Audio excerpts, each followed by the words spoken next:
Assalamualaikum warahmatullahi wabarakatuh. Selamat pagi anak-anakku. Salam literasi. Pada video ini saya akan membahas materi teks prosedur. Tapi sebelum masuk ke video pembelajaran, saya akan mengingatkan kembali supaya tetap mematuhi protokol kesehatan yang dianjurkan oleh pemerintah sebagai berikut. Yang pertama, kita harus terus menggunakan masker kemanapun kita berpergian. Yang kedua, ingat tetap harus menjaga jarak atau physical distancing, terutama untuk kalian yang merasa kurang enak badan atau sakit. Alangkah baik jika istirahat di rumah saja.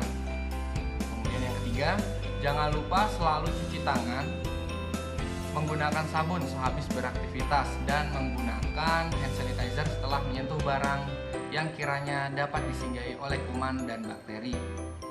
Yang keempat, tetap jaga pola makan kalian, makan yang sehat-sehat dan terus berolahraga. Dengan begitu imun tubuh kita akan meningkat secara alami. Karena imun tubuh adalah obat yang paling mujarab untuk segala penyakit. Semoga kita semua diberi kesehatan dan keselamatan oleh Allah Subhanahu wa taala.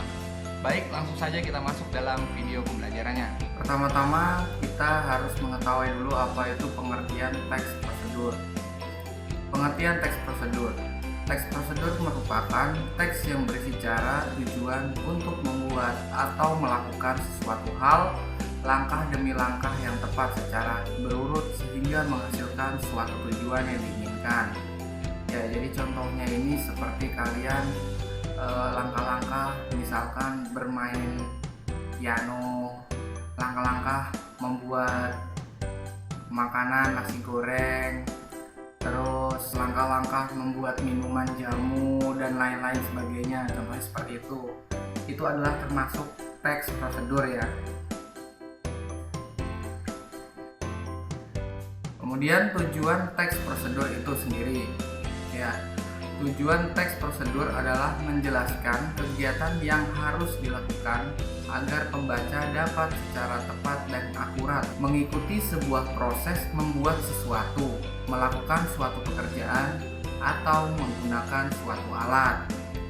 Jadi tujuannya itu adalah untuk menjelaskan kegiatan yang harus dilakukan ya, yang harus kita lakukan agar si pembaca ini dapat secara tepat dan akurat mengikuti sebuah proses membuat sesuatu contohnya yang tadi saya bilang, membuat makanan, membuat minuman, atau melakukan suatu pekerjaan.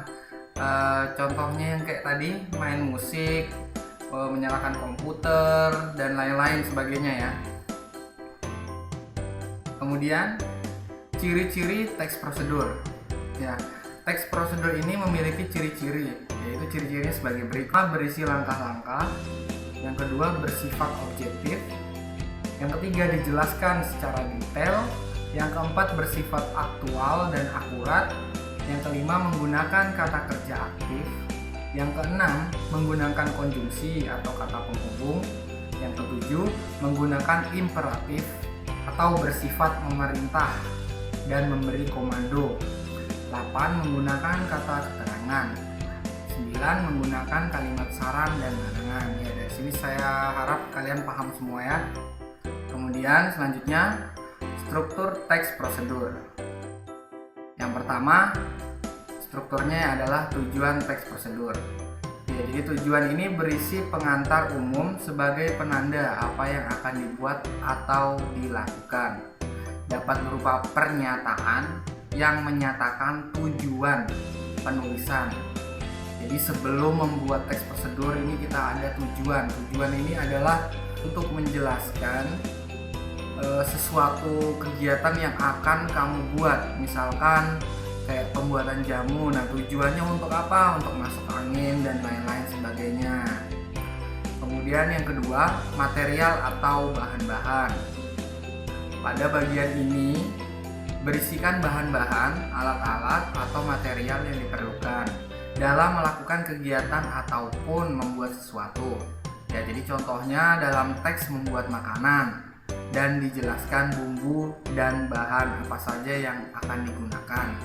Kemudian dalam teks prosedur cara melakukan sesuatu akan dijelaskan alat-alat yang perlu disiapkan sebelum mulai melakukan kegiatan. Ya, jadi di sini ada material dan bahan-bahan. Kalau misalkan kamu membuat nasi goreng, pasti di situ bahan-bahannya ada nasi, ada bumbu-bumbu, rempah-rempah dan lain-lain. Nah, contohnya seperti itu. Kemudian yang ketiga, langkah-langkah. Bagian ini berisikan langkah-langkah yang harus dilakukan untuk memperoleh hasil sesuai dengan tujuan teks prosedur. Tahapan ini harus dilakukan secara runut dan tidak boleh ada tahapan yang terlewat ataupun tertukar. Keempat, simpulan. Setelah selesai melakukan kegiatan sesuai tahapan, di akhir teks prosedur terdapat simpulan kegiatannya. Bagian ini berupa kalimat atau paragraf yang menjelaskan hasil yang didapat setelah melakukan setiap langkah kegiatan. Pada bagian ini juga terdapat saran dan tanggapan penulis terhadap kegiatan yang telah dia lakukan. Kemudian selanjutnya, kaidah kebahasaan teks prosedur. Ya, yang pertama, kalimat imperatif. Kalimat yang mengandung perintah. Fungsinya ialah untuk meminta atau melarang seseorang untuk melakukan sesuatu.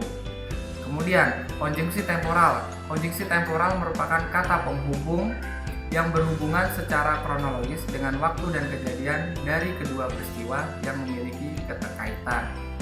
Ini misalnya, setelah ini, kemudian, lalu, sesudah itu, selanjutnya, sebelum itu, dan lain sebagainya. Verba material dan tingkah laku. Verba material adalah perbuatan yang mengacu pada tindakan seperti potonglah ubi itu, masukkan air ke dalam wadah.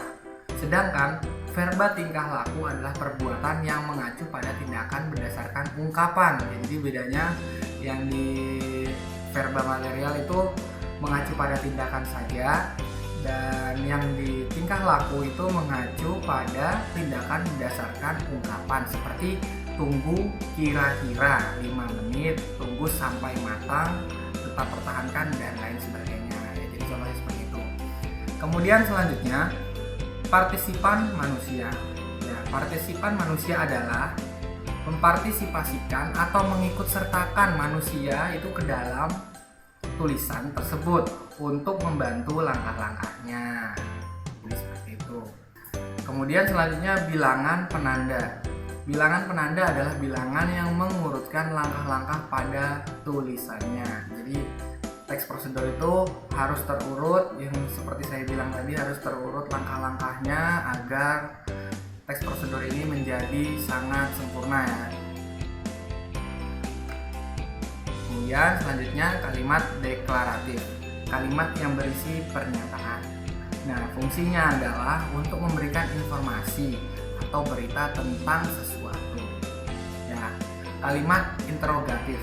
Ya, kalimat interrogatif itu kalimat yang berisi pertanyaan. Jadi perbedaannya di sini adalah deklaratif itu pernyataan, kalau kalimat interrogatif itu pertanyaan. Fungsinya ialah untuk meminta informasi tentang sesuatu. Kalau yang deklaratif tadi memberikan informasi, yang interrogatif ini meminta informasi ya. Jadi perbedaannya itu. Kemudian selanjutnya, cara membuat teks prosedur. Yang pertama, menentukan prosedur yang akan disusun. Kemudian yang kedua, mencari data yang seakurat mungkin. Yang ketiga, setelah mempunyai data, pelajari lagi data tersebut. Kemudian selanjutnya, lakukan analisis terhadap prosedur yang telah dibuat berdasarkan data yang kita peroleh.